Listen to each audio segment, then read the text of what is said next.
In its simplest form, industrial agriculture can be described as the practice of growing crops, usually just one crop at a time, intensively and on a very large scale. Originally, this method of farming was developed as a means of feeding our planet's growing population. However, the hidden costs of this practice far outweigh the benefits.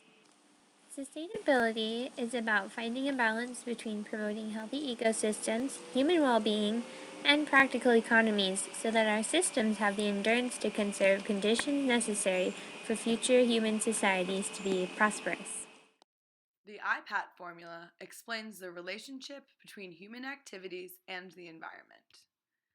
Environmental impact is the product of human population, affluence, and technology. Transformational Sustainability Research, or TSR, is a general problem solving framework that can be used to understand and resolve sustainability problems. First up is where are we? It's an analysis of the current state. Next, where are we headed? Using future scenario options to help avoid undesirable events. Next, where do we want to go? We utilize visioning. Next, how do we get there? Utilizing transition strategies towards the desired solution.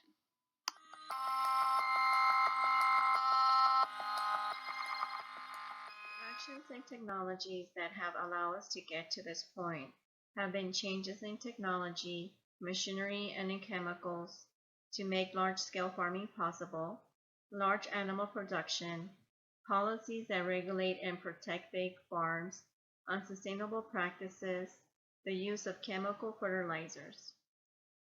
So, who are the stakeholders of industrial agriculture? Most obvious are the farmers producing the food we enjoy.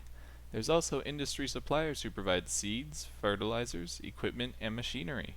Governments are also stakeholders by providing subsidies to farmers. And the final stakeholder we identified is, of course, the general public who buy and consume these products.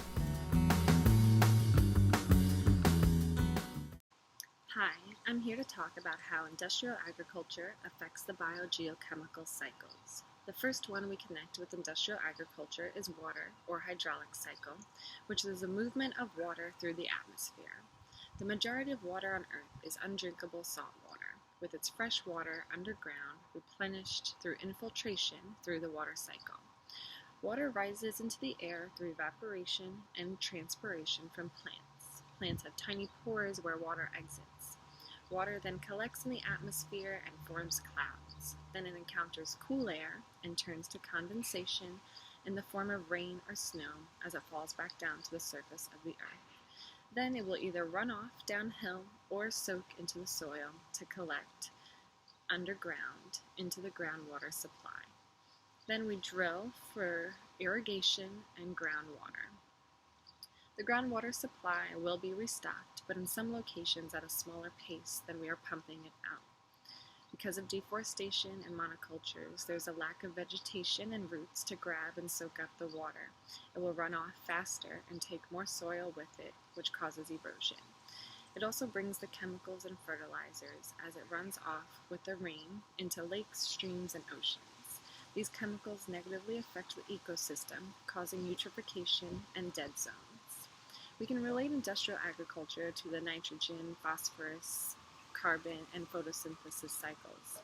Human involvement has these cycles out of balance because of chemicals and factory-like processes, affecting everything from the decomposers in the ground to the amount of greenhouse gases in the atmosphere.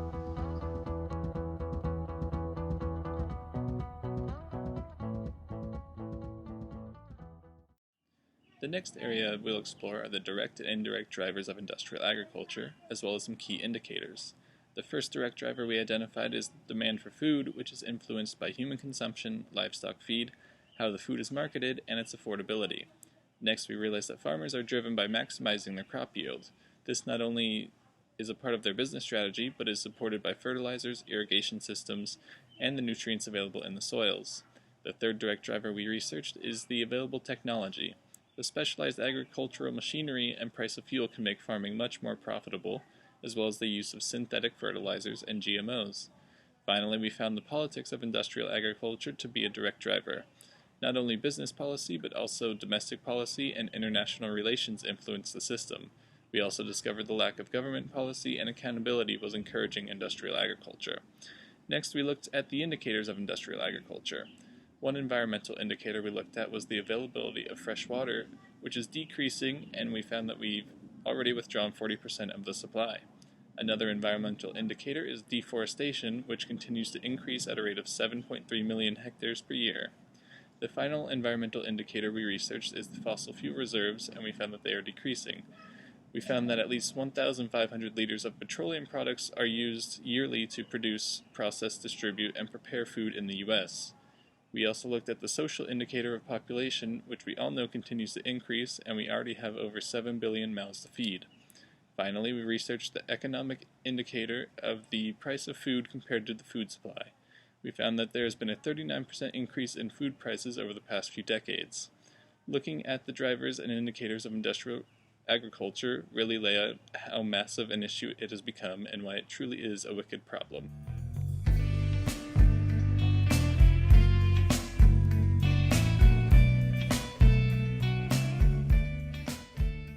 Hi, I'm here to discuss some scenarios that could possibly play out over the next 25 years and beyond. As you've heard, industrial agriculture is very unsustainable. It's using up many of the Earth's resources and polluting ecosystems. Water, which is very vital, it's being used at an unsustainable rate. 80% of the water in the United States is being used for agricultural uses. With expected rates of population to increase over the next 50 years, it's highly likely that we're going to run into a water shortage. With water scarcity, agriculture production would be limited from water use, from levels of water. This would turn into all sorts of social problems, such as not getting enough food to everyone.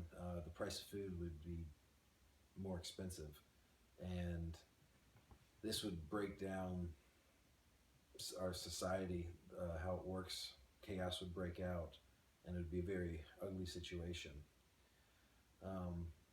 However, if we can curb our behaviors and cut down on the amount of water usage we have and pollution that we have been doing to our earth, it's likely we can change this around, and in 50 years we could look back and be proud of what we've accomplished.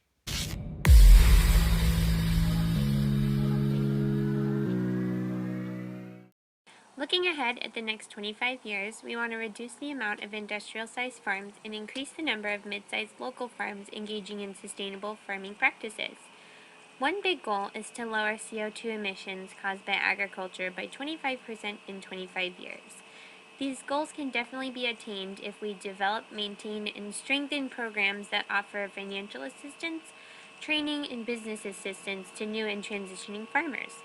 Incentives for food distributors to do business with more sustainable farms instead of industrial farms will boost the amount of sustainably sourced food in grocery stores. Setting comprehensive national food policy would help, and also incorporating gardens and education about sustainable food practices into mainstream K-12 schools. Farmers will be given financial assistance if they choose to convert their farms to sustainable farms. Big agribusiness will have to change the tools and equipment they offer to comply with lowering CO2 standards. And consumers will be able to enjoy higher quality food, but will have to pay a little bit more for it. However, community gardens, where everyone chips in some time and labor, will be able to provide families with some little to no cost produce.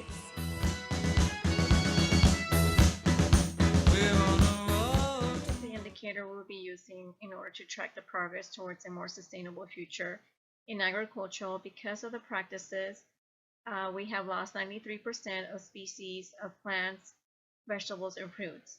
The trends on this indicator will lead us to a pre-development target from the year 2015 to the year 2020, where it will target foods that are responsible for more than 60% of our energy intake. The takeoff acceleration target from the year 2020 to the year 2035 will help decline of the biodiversity loss as we protect habitats and convert to plant livestock farms. The stabilization target is from the year 2036 to the year 2040 that will help decrease the dependency on pesticides and fertilizers, getting the ecosystem and habitats back to their natural cycle. The strategies are that some of the policies will be necessary in order to be passed on a federal level to achieve lower negative output. The barriers that will slow the transition to a more sustainable practice is that farmers will be resistant to transition to a more sustainable practice due to the cost to pay for material items on equipment as well as new management procedures. The future vision is that society will be well educated and be aware of the damage that industrial agriculture causes and will purchase sustainable farm local produce.